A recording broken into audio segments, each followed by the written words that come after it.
Hello, everyone. Welcome to Maundy Thursday. My name is Pastor Todd Yonkman. I am the minister at First Church of Christ in Saybrook. And this devotional is to support our home practice, our home observance of Maundy Thursday this year. We will be observing Easter Sunday in person at 2 services, 9 a.m. jazz service and 10:30 a.m. with organ and choir. And we really hope you will join us for that joyous celebration this coming Sunday. But this year for Maundy Thursday, we're continuing home observance, a practice that we learned during the COVID pandemic. And as much as I can say for myself, and I think for many others, we missed being together during COVID. One of the lessons that we learned is that church happens wherever we bring our intention to express the love of God and the peace of Christ, wherever we may find ourselves. And so in our homes can be a very meaningful place to rediscover the sacredness in our everyday lives. So Maundy Thursday. Maundy comes from the Latin word meaning command, and the idea of command comes from the Gospel of John, chapter 13, which tells the story of Jesus' Last Supper with his disciples. And in that Last Supper, Jesus says, "A new command I give to you, that you love one another." So this command is the command of love, which is not a new idea, certainly. Jesus did not come up with the idea or even the command to love. Already in the Old Testament, we learn that we are to love God with all of our heart, soul, mind, and strength, and our neighbor as ourselves. Those love commands actually originate in the Hebrew Scriptures.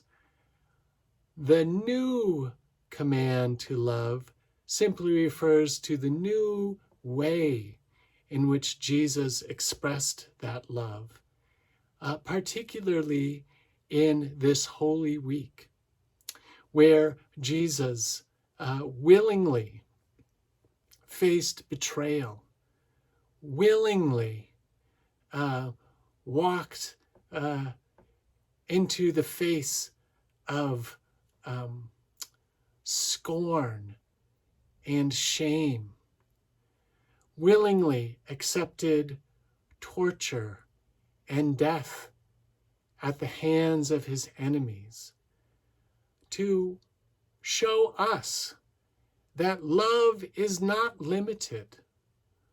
Love is not limited to people we find lovable.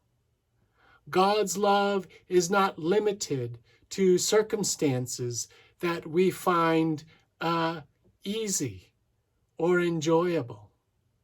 Love is not limited to pleasant times and easy paths.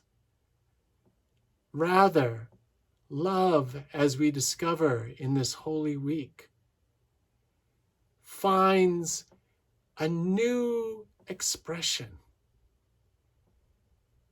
when Jesus shows love to the one who betrayed him.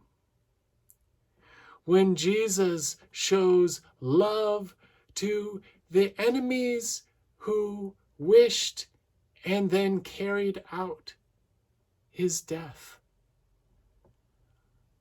Love knows no bounds of time, place, circumstance, or person. That is the nature of God's divine love that Jesus expressed in his life and that we are called to express in our lives as Christians. So let's listen to this text from the Gospel of John in which Jesus gives this new commandment. And as I said, the setting of this is the Last Supper. And of course, in ancient times, in Palestine and Israel, people reclined at dinner. If it was, especially if it was a festival, and of course this is the Jewish festival of the Passover, is the setting for this piece of scripture. John 13, beginning at verse 21. After saying this, Jesus was troubled in spirit and declared, "Very truly, I tell you, one of you will betray me." The disciples looked at one another, uncertain of whom he was speaking. One of the disciples, the one whom Jesus loved, was reclining next to him. Simon Peter therefore motioned to him to ask Jesus of whom he was speaking. So while reclining next to Jesus, he asked him, "Lord, who is it?" Jesus answered, "It is the one to whom I give this piece of bread when I have dipped it in the dish." So when he had dipped the piece of bread, he gave it to Judas, son of Simon Iscariot. After he received the piece of bread, Satan entered into him. Jesus said to him, "Do quickly what you are going to do." Now no one at the table knew why he had said this to him. Some thought that because Judas had the common purse, Jesus was telling him to buy what we need for the festival, or that he should give something to the poor. So, after receiving the piece of bread, he immediately went out, and it was night. When he had gone out, Jesus said, "Now the Son of Man has been glorified, and God has been glorified in him. If God has been glorified in him, God will also glorify him in himself, and will glorify him at once. Little children, I am with you only a little longer. You will look for me, and as I said to the Jews, so now I say to you, where I am going, you cannot come.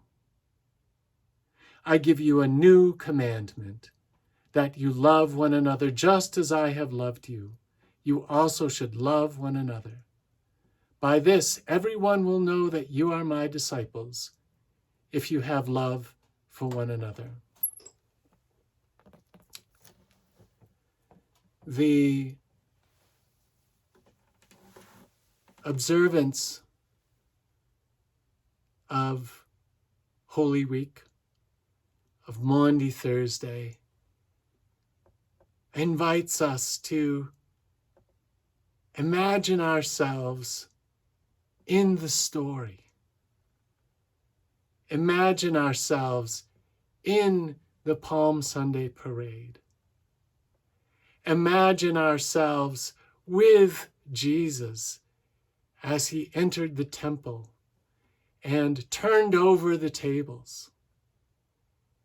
Imagine ourselves with Jesus and the disciples at his Last Supper, in the Garden of Gethsemane, before Pilate, before the council. Imagine ourselves among the crowd who turned against Jesus. Imagine ourselves with Peter, who, while Jesus was being interrogated and tortured, waited outside and denied he had anything to do with that man from Galilee. Imagine ourselves at the cross. Imagine ourselves in the upper room, wondering what next.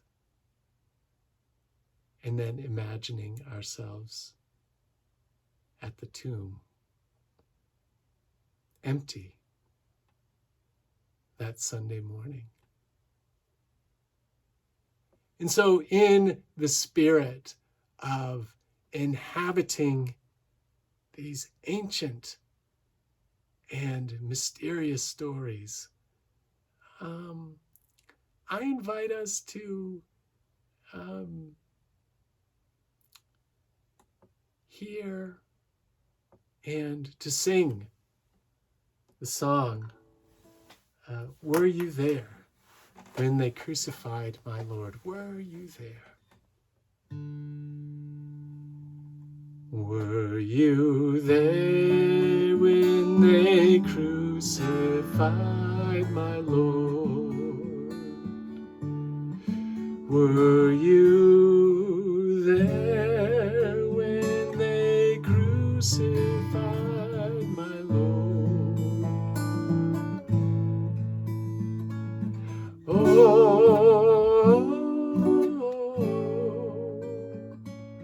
Sometimes it causes me to tremble, tremble, tremble. Were you there when they crucified my Lord? Were you there when they nailed him to the tree? Were you there when they nailed him to the tree?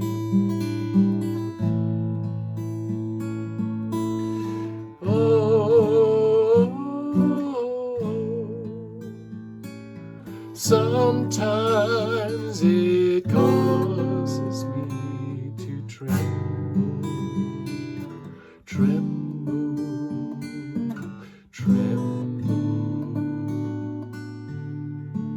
Were you there when they nailed him to the tree?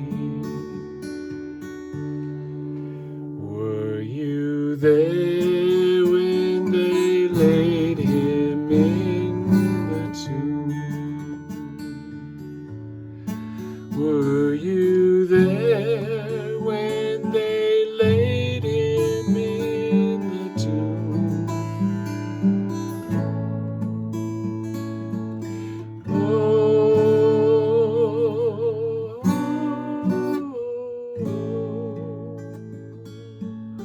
sometimes it causes me to tremble, tremble, tremble. Were you there when they laid him in the tomb? Were you there when they crucified my Lord? Were you there when they crucified my Lord?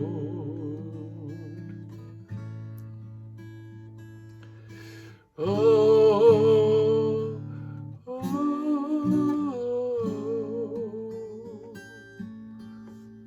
sometimes it causes me to tremble, tremble, tremble. Were you there when they crucified my Lord?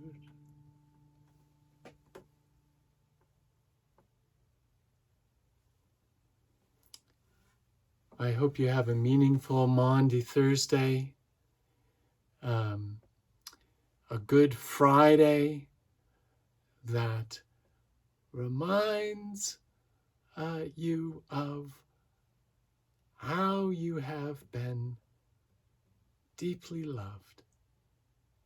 And I hope you join me and your friends at First Church of Christ in Saybrook on Easter Sunday morning, 9 a.m. jazz service, 10:30 a.m. with organ and choir, and coffee hour and fellowship and celebration of what Jesus has done for you and me and the whole world. See you all soon.